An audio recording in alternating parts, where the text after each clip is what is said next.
Tonight, Secretary of State Antony Blinken is in Israel in an effort to restart ceasefire talks. Blinken's visit comes after another deadly strike near a hospital in Lebanon killed more than a dozen people. ABC's Rena Roy has you covered on those developments. U.S. Secretary of State Antony Blinken touching down in Tel Aviv today, meeting with Israeli Prime Minister Benjamin Netanyahu. Blinken hoping to revive stalled ceasefire talks in an effort to prevent the war from expanding even further in the Middle East. On Gaza, U.S. officials say they want to take advantage of the killing of Hamas leader Yahya Sinwar to help reach a resolution. They're also focused on the lack of aid in the most desperate areas of northern Gaza, where the IDF has ramped up operations. The Hamas-run health ministry says over 100 have been killed and nearly 500 injured in the last 48 hours alone, with at least 7 strikes targeting the Gaza Strip.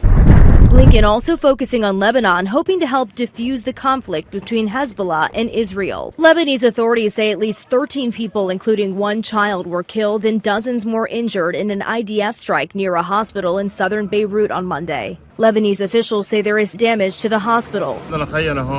This man says his brother is under the rubble, his cell phone ringing but no sign of him, saying he doesn't know if he's dead or alive. Israel Defense Forces denying they hit the hospital, claiming they targeted 3 command centers of a Hezbollah drone unit near the hospital, saying the strike killed dozens of fighters. The IDF claiming they struck what they say are more than 230 terror targets in Lebanon and the Gaza Strip in the last 24 hours, including at least 20 airstrikes in Lebanon.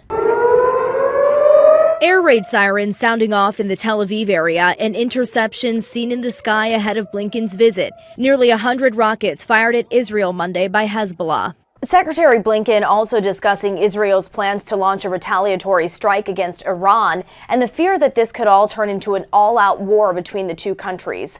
Rena Roy, ABC News, New York.